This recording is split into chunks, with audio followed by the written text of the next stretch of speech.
நல்ல சினிமாக்களை நேசிக்கிற கொண்டாட்ட எல்லாரும் எங்களுக்கு வணக்கம். இந்த வீடியோ நம்ம பார்க்க போகிறது இயக்குனர் ஸ்ரீ கணேஷ் டைரக்ஷனில் சரத்குமார், தேவயானி, சித்தார்த், மீதா ரகுநாத் மற்றும் பலர் நடிச்சிருக்கிற 3BHK தமிழ் திரைப்படத்தோட விமர்சனம். அரவிந்த் சச்சிதானந்தம் எழுதின 3BHK வீடு அப்படிங்கிற ஒரு சிறுகதை தொகுப்புலேருந்து இன்ஸ்பயர் ஆகி உருவாக்கப்பட்டிருக்கிற இந்த படத்தோட கதை என்னன்னா, சரத்குமார் ஒரு சின்ன கம்பெனியில் அக்கௌண்டண்ட்டாக ஒர்க் பண்ணிட்டுருக்காரு. அவர் தன்னோட மனைவி 2 பசங்களோட ஒரு வாடகை வீட்டில் தான் வாழ்ந்துட்டு இருக்காரு. எல்லா குடும்பங்களையும் போல அவங்களுக்கும் எப்படியாச்சும் ஒரு சொந்த வீடு வாங்கணும் அப்படிங்கிறது தான் ஒரு பெரும் கனவா இருக்கு. அதுக்குன்னு தனியா காசு சேர்த்து வைக்கவும் ஆரம்பிக்கிறாங்க. ஆனா ஒவ்வொரு முறையும் வீடு வாங்கலாம் அப்படின்னு நினைக்கும்போது, அந்த கனவை நெருங்கி போகும்போது வேற ஏதாச்சும் ஒரு திடீர் செலவு வந்துடுது, இல்ல ஏதாச்சும் ஒரு பிரச்சனையோ இல்ல தடங்களோ வந்து நிக்குது. இது போக அவரோட பசங்களோட படிப்பு செலவு, சித்தார்த் மற்றும் மீதா ரகுநாத் வந்து காலேஜ் படிக்கிறாங்க, ஸ்கூல் படிக்கிறாங்க.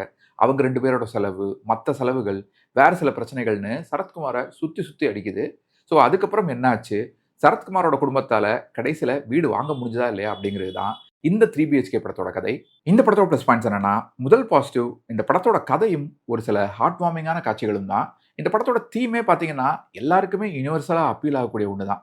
ஏன்னா சொந்த வீடு இல்லாதவங்க எல்லாருக்குமே பெரும்பாலும் எப்படியாச்சும் ஒரு வீடு வாங்கணும் அப்படிங்கிறது தான் ஒரு வாழ்நாள் கனவாக இருக்கும். எனக்குமே கூட இந்த படத்தோட கதை பயங்கரமாக ரிலேட் ஆச்சு. ஏன்னா கிட்டத்தட்ட 37 வயசு முடிய போகுது. இப்போ வரைக்கும் எனக்கும் சொந்த வீடு இல்லை. ஊர்லயும் சரி, சென்னையிலயும் சரி வாடகை வீடு தான். பொதுவா சொந்த வீட்ல இருக்கிறவங்களுக்கு, பாரம்பரியமா பூர்வீக வீட்ல இருக்கிறவங்களுக்கு, வாடகை வீட்ல இருக்கிற அந்த பெயின் தெரியாது. ஏன்னா 2, 3 வருஷத்துக்கு ஒருக்கா வீடு மாறிட்டே இருக்கிறது. லொங்கு லொங்குன்னு எல்லா லக்கேஜையும் தூக்கி போட்டுட்டு ஒரு ஒரு ஏரியாவா மாறி மாறி போயிட்டு இருக்கிறது. வருஷம் ஆக ஆக நம்ம குடுக்குற அந்த வாடகை ஏறிட்டே போகும். ஆனா ஒண்ணு, நம்ம அடுத்து போற வீடு வந்து அதோட சின்னதான ஒரு வீடா இருக்கும். இல்லன்னா அவுட்டர்ல எங்கேயாவது மூவ் ஆகி போ வேண்டியிருக்கும். அது போக வந்து வீடு தேடி அலையும்போது பார்த்தீங்கன்னா, நான்வெஜ்ஜுக்கு வீடு குடுக்க மாட்டோம், ஜாயிண்ட் ஃபேமிலிக்கு வீடு குடுக்க மாட்டோம், பேச்சுலருக்கு வீடு குடுக்க மாட்டோம், முஸ்லிம்ஸ், கிறிஸ்டியன்ஸ்க்குலாம் வீடு குடுக்க மாட்டோம் அப்படின்னு இத்தனை ரிஜெக்ஷன்ஸையும் தாண்டி போகும்போது, ஏதோ ஒரு வீட்ல சுமாரான வீடா இருந்தா கூட பரவால்ல, அதுல போய் உட்கார்ந்தா போதும் அப்படிங்கிற மாரி ஒரு மைண்ட் செட் வந்துரும். சரி, இந்த வாடகை வீட்டு இம்சையே வேணாம், சொந்த வீடு வாங்கிடலாம் அப்படின்னு பார்த்தா, இந்த படத்துல சரத்குமார் கேரக்டர் பண்ற மாரியே ஒரு வீடு வாங்கலாம், இல்ல மனம் வாங்கலாம் அப்படின்னு போய் பார்க்கும்போது, நம்ம கிட்ட எவ்வளோ சேவிங்ஸ் இருக்கு? எவ்வளோ நகை இருக்கு? நகைய அடகு வச்சிடலாமா? சரி, லோன் எடுக்க போறோம்னா, அதுக்கு எவ்வளோ இஎம்ஐ கட்ட வேண்டியிருக்கும் அப்படின்லாம் எல்லா கால்குலேஷனும் பண்ணிட்டு இருப்போம். ஆனா அதுக்கிடையில ஒரு 1 வருஷத்துலயோ, இல்ல 6 மாசத்துக்குள்ளேயோ பார்த்தீங்கன்னா, நாம பார்த்து வச்சிருக்கிற அந்த வீட்டோட ரேட் வந்து நம்ம பட்ஜெட்ட விட பல மடங்கு கிடுகிடுன்னு ஏறிடும். புதுசா ஏதாவது ஒரு அபார்ட்மெண்ட் கட்டுறாங்க, இல்ல ஒரு மனப்பிரிச்சு போட்டிருக்காங்க அப்படின்னாலோ, இல்ல ஏதோ ஒரு கன்ஸ்ட்ரக்ஷன் போர்டு வச்சிருக்காங்கனாலோ, அந்த வழியா போகும்போது நிறுத்தி என்னன்னு விசாரிச்சுட்டு போவோம். எவ்வளோ ரேட் வருது? நம்மளால வாங்க முடியுமா? அப்படிங்கிறதெல்லாம் விசாரிச்சுட்டு போவோம். என்னோட அம்மாலாம் அந்த மாரி நெறைய கதை கதையா சொல்லுவாங்க. நம்ம வீட்டுக்கு பக்கத்துல இருக்க இந்த லேண்ட் வந்து ஒரு காலத்துல ரூ. 300 தான் இருந்துச்சு. இன்னைக்கு ரூ. 2000 ஆயிடுச்சு. அப்பவும் நம்மளால வாங்க முடியல, இப்பவும் வாங்க முடியல அப்படின்னு புலம்புவாங்க. பல வீடுகள்ல இந்த புலம்பல் கண்டிப்பா இருக்கும். அதனால தான் இந்த படத்துல நெறைய காட்சிகள் ஏதோ ஒரு வகையில நம்மளோட வாழ்க்கைய பிரதிபலிக்கிற மாரி இருக்கு. ஒரு வீடு வாங்கலாம், இல்ல பிளாட் வாங்கலாம் அப்படின்னு கஷ்டப்பட்டு காசு சேர்த்து வைக்க ஆரம்பிச்சோம்னா, ஒண்ணு ரேட் ஏறிடும். அப்படி இல்லன்னா அந்த காசுக்கு வேற ஏதாச்சும் ஒரு செலவு வந்துரும். இல்ல புதுசா ஒரு பிரச்சனை வந்துரும். அத அட்டெண்ட் பண்ண வேண்டியிருக்கும். அடுத்தது, இந்த படத்தோட ட்ரெய்லரோட முதல் ஷாட்ல வீட்டுக்குள்ள வெள்ளம் வர்ற மாரி ஒரு விஷயம் ஒண்ணு காட்டுவாங்க. அந்த மாதிரி சென்னையில இருக்கக்கூடிய மிடில் கிளாஸ் குடும்பங்களோட சில பிரச்சனைகள சூப்பராவே ரெப்ளிகேட் பண்ணியிருந்தாங்க. அதேபோல ஒவ்வொரு முறையும் வீடு வாங்க முடியாம போறப்போ, அந்த அப்பா கேரக்டர் எப்படி ரியாக்ட் பண்றாரு? என்ன பண்றாரு? அப்படிங்கிறதாகட்டும். சின்ன வயசுலேருந்தே அவ தான் நெறைய அட்ஜஸ்ட் பண்ணியிருக்கா. இனிமே அவ சந்தோஷமா இருப்பா அப்படின்னு சித்தார்த் சொல்லக்கூடிய அந்த சீன் ஆகட்டும். இதெல்லாமும் ரிலேட்டபிளா இருந்தது. படம் நெடுக அங்கங்க சில சின்ன சின்ன வசனங்களும் ரொம்பவே இயல்பா இருந்தது. வீடு அப்படிங்கிறது ஒரு மரியாதை இல்லையா? அப்படின்னு சரத்குமார் கேட்கிறது. நம்ம கிட்ட காசு இருக்கா இல்லையா அப்படிங்கிறத நம்ம அக்கவுண்ட்ட பார்த்து தான் தெரிஞ்சுக்கணும்னு இல்ல. நம்மளோட பாடி லாங்குவேஜ பார்த்தே எடை போட்டுருவானுங்க அப்படின்னு அந்த பொண்ணு கேரக்டர் சொல்றதுன்னு ஒரு சில வசனங்கள உதாரணமா சொல்லலாம். அதேபோல இப்படிலாம் ஷார்ட்ஸ் போட்டுலாம் மொட்டை மாடியில நிக்கக்கூடாது அப்படின்னு அந்த ஹவுஸ் ஓனர் சொல்லும்போது, இந்த ஆளே சட்டை கூட போடாம தான் சுத்திட்டு இருக்கான் அப்படின்னு தங்கச்சி சொல்றது. இந்த மாரி சில காட்சிகளும் ரசிக்கும்படி இருந்தது. இந்த படத்தோட இன்னொரு பெரிய பிளஸ் பாயிண்ட் பெர்ஃபார்மன்ஸஸ். ஆரம்பத்துல ஒரு சில காட்சிகள்ல ஒரு ஸ்கூல் பையனா சித்தார்த்தும், ரொம்பவே மென்மையான, வெகுளியான ஒரு அப்பாவா சரத்குமாரும் கொஞ்ச நேரம் செட் ஆகாத மாரி இருந்தது. ஆர்டிஃபிஷியலா தெரிஞ்சது. ஆனா போக போக அடுத்தடுத்த காட்சிகள்ல அது எதுவுமே பிரச்சனையா இல்ல. அவங்களோட பெர்ஃபார்மன்ஸ் அடுத்தடுத்த காட்சிகள்ல சிறப்பாவே இருந்தது.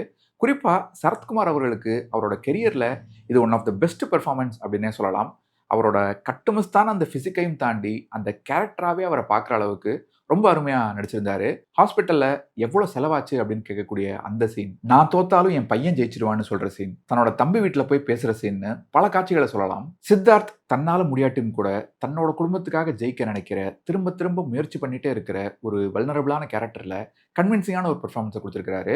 கம்பேரிட்டிவ்லி கம்மியான ஸ்கிரீன் பிளேஸ் இருந்தாலும் அவரோட லவ் இன்ட்ரெஸ்டா வரக்கூடிய சைத்ராவும், அவரோட தங்கச்சியா வரக்கூடிய மீதா ரகுநாத்தும் பிரமாதமா நடிச்சிருக்காங்க. குறிப்பா தன்னோட புகுந்த வீட்டை பத்தி தன்னோட அப்பா அம்மா கிட்டையும் அண்ணன் கிட்டையும் சொல்ற சீன்ல மீதா ரொம்ப நல்லா பண்ணியிருந்தாங்க. அம்ரித் ராம்நாத்தோட பின்னணி இசையும் தினேஷ் கிருஷ்ணன் மற்றும் ஜித்தினோட சினிமோட்டோகிராஃபியும் இந்த படத்துக்கு இன்னொரு பெரிய அசர்ட்டா இருந்திருக்கு. இந்த ஸ்டோரி டெல்லிங்க்கு டைரக்டரோட விஷனுக்கு ஒரு பெரிய சப்போர்ட்டா இருந்திருக்கு. அடுத்ததா சில மைல்டு ஸ்பாய்லர்ஸ் அஹெட், அதை மனசுல வச்சுட்டு மேற்கொண்டு இந்த வீடியோ பாருங்க. இந்த படத்தோட குறைகள் என்னன்னா, இந்த படத்தோட பெரிய பிரச்சனை என்னன்னா, இது எப்படிப்பட்ட ஒரு படமா இருக்கணும் அப்படிங்கிறதுலே இந்த படத்தோட டீமுக்கு ஒரு சின்ன கன்ஃபியூஷன் இருந்திருக்குமோ அப்படின்னு தான் தோணுது. ஏன்னா ஒரு மிடில் கிளாஸ் ஃபேமிலி சொந்தமா வீடு வாங்குறதுல என்னென்ன மாதிரியான பிரச்சனை இருக்கு அப்படிங்கிறத காட்டுற ஒரு படமாவும் இல்லாம, ஒரு நல்ல ஃபீல் குட் படமாவும் இல்லாம, இந்த படம் எப்படி இருக்குன்னு பார்த்தீங்கன்னா, எல்லாமே கொஞ்சம் ஓவர் டோஸா இருக்கக்கூடிய, கொஞ்சம் பிளாஸ்டிக்கா செயற்கைத்தனத்தோடு இருக்கக்கூடிய ஒரு படமா தான் ஆயிடுச்சு. ஒரு வீட்டை கட்டி முடிக்கிறது எவ்வளவு கஷ்டமான விஷயம் அப்படிங்கிறத அந்த காலத்துல 30 வருஷம் முன்னாலேயே இயக்குனர் பாலுமேந்திரா அவர்கள் அப்பவே ஒரு படமா எடுத்துட்டாரு. இன்னைக்கு தேதிக்கு ஒரு வீட்டை வாங்குறது எவ்வளவு கஷ்டம் அப்படிங்கிறது இப்பவும் நிறையவே ஸ்கோப் இருக்கக்கூடிய, பொட்டன்ஷியல் இருக்கக்கூடிய ஒரு பிரமாதமான கதை தான். ஆனா இவங்க என்ன பண்ணிட்டாங்கன்னா, அந்த குடும்பத்துக்குள்ள இருக்கக்கூடிய பிரச்சனை, ஒவ்வொருத்தரும் அவங்க லைஃப்ல சந்திக்கக்கூடிய தோல்விகள்னு வேற ரூட்ல போயிட்டாங்க.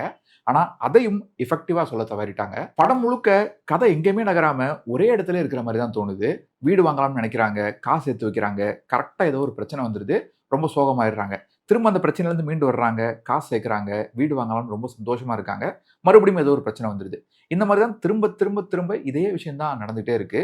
இந்த மாதிரி கதையில ஒரு 3, 4 தடவை ஆனா பரவாயில்ல. ஆனா ஃபர்ஸ்ட் ஹாஃப்லயே பார்த்தீங்கன்னா, இந்த மாதிரி ஒரு 5, 6 தடவை ஆயிடுது. பிரச்சனை மேல பிரச்சனை மேல பிரச்சனையா வந்துட்டே இருக்கு. கதை இப்படியே போயிட்டு இருக்கும்போது, அடுத்து என்ன பிரச்சனை வரப்போகுது அப்படின்னு தான் ஆடியன்ஸ் நாமளே யோசிக்க ஆரம்பிச்சிடுறோம். நாம என்ன யோசிக்கிறோமோ, அதே தான் அடுத்தடுத்த சீன்ஸாவும் வருது. அதனால எல்லாமே ரொம்ப ஃபெமிலியரா, பிரெடிக்டபிளா இருக்கு. ரொம்ப கிளிஷேடா இருக்கு. அதுலயும் குறிப்பா சித்தார்த் கேரக்டருக்கு வரக்கூடிய பிரச்சனைகள், அதுக்கு அவரே சொல்லக்கூடிய சொல்யூஷன்ஸ் எதுவுமே ஏத்துக்கும்படியாவும் இல்ல, கொஞ்சம் கூட கன்வின்சிங்காவும் இல்ல. எல்லாமே ரொம்ப அந்த கேரக்டர் பண்ற விஷயங்கள் எல்லாமே கொஞ்சம் குதர்க்கமா தான் இருக்கு. தோத்துட்டே இருக்கிறது, பிரச்சனை மேல பிரச்சனையா வந்துட்டே இருக்கிறதுன்னு இப்படியே போயிட்டு இருக்கிற இந்த படத்துல நெகட்டிவிட்டி தான் நிறைய இருக்கிற மாதிரி இருக்கு. இந்த படத்துல நமக்கு ஹோப் குடுக்குற விஷயங்கள்னா, அப்பா டாலி எக்ஸாம் ஜெயிக்கிற அந்த சீனும், கேம்பஸ் இன்டர்வியூல ஒரே ஒரு ஆள் செலக்ட் ஆகிற அந்த சீனும் தான். இந்த மாதிரி அங்கங்க வரக்கூடிய ரொம்ப ரேரான சில மொமெண்ட்ஸ் தான். Light at the end of the tunnel அப்படின்னு ஆங்கிலத்துல சொல்லுவாங்க. அதாவது இந்த கேரக்டர்ஸோட பெரிய பெரிய பிரச்சனைகள்லாம் எப்படியாச்சும் தீர்ந்துராதா அப்படிங்கிற ஒரு மொமெண்ட்டுக்காக நம்ம படம் முழுக்க காத்துட்டு இருக்கோம். கடைசி 1/4 மணி நேரம் வரைக்குமே நம்ம காத்துட்டு இருக்கோம். இன்ஃபேக்ட் இந்த படத்தோட ஃபர்ஸ்ட் ஹாஃப்லயே நிறைய பிரச்சனைகள் இருந்தது. ஃபர்ஸ்ட் ஹாஃபே ரொம்ப ஆவரேஜா தான் இருந்தது. ஆனா செகண்ட் ஹாஃப்லாம் பார்த்தீங்கன்னா, இன்னும் ரொம்ப மெலோ டிராமாட்டிக்கா திரும்ப திரும்ப நிறைய ரெப்பிட்டிட்டிவான விஷயங்களால, கதை எங்கேயும் நகராம ஒரே இடத்துல இருக்கிறதால நம்மள ரொம்பவே டயர்ட் ஆக்கிடுறாங்க. செகண்ட் ஹாஃப்ல ஒரு சில நல்ல விஷயங்கள் நடக்குது. அதாவது அந்த டனலோட முடிவுல தெரியக்கூடிய வெளிச்சம் மாரி சில நல்ல விஷயங்கள் நடக்குது. படம் முடியறதுக்கு ஒரு 1 மணி நேரம் முன்னாலேயே அந்த குடும்பம் வீடு வாங்குற பொசிஷனுக்கு வந்துடுறாங்க. சரி, இப்ப தான் வீடு வாங்க போறாங்க. இன்னும் 1 மணி நேரத்துக்கு இந்த கதையில என்ன சொல்லப் போறாங்க? அடுத்து இன்னும் 1 மணி நேரத்துக்கு என்ன நடக்கப் போகுது? அப்படிங்கிற ஒரு ஆச்சரியத்தோட தான் இந்த படத்த நம்ம தொடர்ந்து பார்க்கிறோம். அதுக்கப்புறமும் வேற வேற என்னென்னமோ விஷயங்கள்லாம் வருது. ஆனா அது எதுவுமே கொஞ்சம் கூட கனெக்ட் ஆகவே இல்ல. வீடு வாங்குறதுக்கு வாய்ப்பு இருந்தும், அத ஓரமா ஒதுக்கி வச்சுட்டு இவங்க பண்ணக்கூடிய அந்த விஷயங்கள் எதுவுமே கோர் ஸ்டோரிக்கு கொஞ்சம் கூட சம்மந்தமே இல்லாம, தனித்தனி சப்ளாட்ஸா தான் ஓடிட்டு இருக்கு. தங்கச்சியோட கல்யாண பிரச்சனை, சித்தார்த்துக்கு பொண்ணு பார்க்கும்போது அதுல ஒரு பிரச்சனை, அதுக்கப்புறம் கல்யாணம் பண்றப்ப பிரச்சனை, கல்யாணம் பண்ணதுக்கு பின்னால வீட்டுக்குள்ள ஒரு சின்ன மிஸ் அண்டர்ஸ்டாண்டிங், ஒரு பிரச்சனை, ஆஃபீஸ்ல பிரச்சனைன்னு, இது எதுவுமே ஆர்கானிக்காவும் இல்ல, சுவாரஸ்யமாவும் இல்ல. எல்லாமே தனித்தனி கதையா, தனித்தனி எபிசோடா தான் ஓடிட்டு இருக்கு. பணத்துக்கும் நிம்மதிக்கும் எந்த சம்மந்தமும் இல்ல அப்படின்னு நிறைய பிலாசபிலாம் பேசுறாங்க. ஆனா அதுவும் வெறுமனே வசனமா தான் கடந்து போகுது. அவ்வளவுதான். சித்தார்த், சைத்ரா இவங்க 2 பேருக்கான அந்த லவ் சீன்ஸும் பார்த்தீங்கன்னா, ஆரம்பத்துல ஃபர்ஸ்ட் ஹாஃப்ல அந்த ஸ்கூல் சீன்ஸ்ல இருந்தே ரொம்ப யூசுவலா தான் இருந்தது. என்ன பொறுத்தவரைக்கும் இந்த படத்தோட மிகப்பெரிய பிரச்சனை என்னன்னா, இவங்க ரொம்பவே ரியலிஸ்டிக்கா ஒரு படத்த குடுக்கணும் அப்படின்னு ட்ரை பண்ணியிருக்காங்க. ஆனா அன்பார்ச்சுனேட்லி அது ஃபார் ஃப்ரம் ரியாலிட்டியா தான் இருக்கு. அது எந்த விதத்திலயுமே நிஜத்துக்கு நெருக்கமான ஒரு படமா இல்ல. ஒரு சின்ன உதாரணம் சொல்லணும்னா, கடைசில இந்த பையன் கேரக்டர் தன்னோட வேலைய தூக்கி போட்டுட்டு என்ன பண்றாரு? ஒரே பாட்டுல எந்த அளவுக்கு நல்லபடியா முன்னேறாரு அப்படிங்கிறதெல்லாம் பார்த்தீங்கன்னா, லிட்டரலி சூரியவம்சம் படம் பார்க்குற மாரி தான் இருந்தது. ரொம்ப அன்ரியலிஸ்டிக்கா இருந்தது. கடைசில தான் மனசுக்கு புடிச்சத பண்றது, ஸ்க்ராட்ச்லேருந்து திரும்பவும் ஆரம்பிக்கிறது. இந்த மொத்த காட்சிகளுமே பார்த்தீங்கன்னா, ரொம்பவே அன்ரியலிஸ்டிக்கா, இன்ஆர்கானிக்கா தான் இருந்தது. அதேபோல 8 லெவல் ஆஃப் இன்டர்வியூ வச்சு கேம்பஸ் இன்டர்வியூலயே பயங்கரமா ஃபில்டர் பண்ணி வேலைக்கு ஆள் எடுக்குறாங்கன்னா, அது நிச்சயமா பயங்கரமான பெரிய கம்பெனியா தான் இருக்கும். அப்படி ஒரு கம்பெனில ஹீரோ வேலைக்கு சேர்றாரு அப்படின்னா, நிச்சயமா அவரோட வாழ்க்கை ஒரே நாள்ல தலைகீழா மாறிடுற மாரி, பயங்கரமா அவர் லைஃபே மாறிடுற மாரி தான் இருக்கும். ஏன்னா மினிமம் ஒரு ₹1,00,000 சம்பளமாவது குடுப்பாங்க. அப்படிப்பட்ட ஒரு கம்பெனிங்கிற மாரி தான் அவங்க காட்டுறாங்க. ஸோ அந்த மாரி ஒரு நல்ல கம்பெனில வேலை பார்க்கும்போது, வீடு வாங்குறது அப்படிங்கிறது ஹீரோவுக்கு ஏன் அவ்வளோ சிரமமா இருக்கு? அப்படிங்கிற ஒரு கேள்வி ஒரு பக்கம். இன்னொன்னு, அவ்வளோ நல்ல கம்பெனிய விட்டுட்டு ஹீரோ எதுக்காக வேற கம்பெனில போய் சேர்றாரு? வாரத்தில் 6 நாள் ஒர்க் பண்ண சொல்கிற அந்த அளவுக்கு மோசமான ஒரு ஒர்க் கல்ச்சர் இருக்கிற ஒரு மொக்க கம்பெனியில் போய் அவர் ஏன் சேர்றாரு அப்படிங்கிறதும் புரியல. அது போக இன்னைக்கு தேதிக்கு வீடு வாங்குறதுக்கான அந்த ஹவுசிங் லோன் அப்ரூவ் ஆகுறதுலாம் அவ்வளோ கஷ்டமான ப்ராசஸ், ரொம்ப குதிரை கொம்பான ஒரு விஷயம் அப்படின்லாம் சொல்லவே முடியாதுங்க. அந்த லோன் அப்ரூவ் ஆன பின்னால இஎம்ஐ கட்டுறது தான் பெரிய சேலஞ்ச். அடுத்த 10 வருஷம், 20 வருஷம், 30 வருஷத்துக்கு நீங்கள் கரெக்டாக உங்களால் இஎம்ஐ கட்ட முடியுமா, உங்களால் மேனேஜ் பண்ண முடியுமா அப்படிங்கிறது தான் பெரிய சேலஞ்சாக இருக்கும். இந்த படத்தில் ஒரு சீனில் ஹவுசிங் லோன் அப்ரூவ் ஆயிடுச்சுன்னு அந்த பேங்க் மேனேஜர் கால் பண்ணும்போது ஹீரோவும் அவரோட மனைவியும் வந்து ரொம்ப சந்தோஷப்படுறாங்க. ஆனால் உங்கள் மாத சம்பளம் வந்து 30,000 இல்லை 40,000 இருந்தாலே உங்கள் சம்பளத்துக்கு ஏற்ற மாதிரி ஹவுசிங் லோன் அப்படிங்கிறது ஈஸியாகவே அப்ரூவ் ஆகும். நீங்கள் டவுன் பேமெண்ட்டுக்கான அந்த ஒரு அமௌண்ட் மட்டும் ரெடி பண்ணால் போதும். அதுக்கும் கூட நிறைய பேர் இப்போலாம் வந்து பர்சனல் லோன் வாங்கிடுறாங்க. கையில் காசே இல்லாமல் மொத்தமாக லோனுக்கு போகிறாங்க. ஒரு சேலரிட் எம்ப்ளாயிக்கு ஹவுசிங் லோன் கிடைக்கிறது அப்படிங்கிறது அவ்வளோ கஷ்டம்லாம் இல்லை.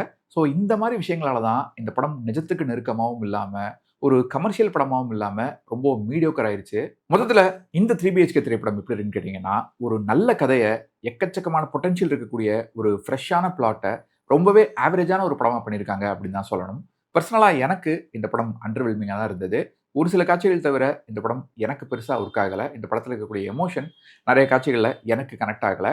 ஒருவேளை உங்களுக்கு ஸ்லோ பேஸ்ட் எமோஷனல் ட்ராமாஸ் பிடிக்கும் அப்படின்னா இந்த படத்தை நீங்கள் ட்ரை பண்ணி பார்க்கலாம். ஒருவேளை உங்களுக்கு இந்த படம் பிடிக்கிறதுக்கும் வாய்ப்பு இருக்குது. ஸோ இந்த ரிவ்யூ உங்களுக்கு பிடிச்சிருந்தா மறக்காமல் உங்கள் ஃப்ரெண்ட்ஸ் அண்ட் ஃபேமிலி கூட ஷேர் பண்ணுங்கள். நீங்கள் ஏற்கனவே இந்த 3BHK படத்தை தியேட்டரில் பார்த்துருந்தீங்கன்னா உங்களோட கருத்துக்களை மறக்காமல் கீழே கமெண்ட்ஸ் சொல்லுங்கள். மீண்டும் வேற ஒரு வீடியோவில் சந்திப்போம். இன்னும் நிறைய சினிமாக்கள் பார்ப்போம். நிறைய சினிமாக்கள் பற்றி பேசுவோம். நன்றி.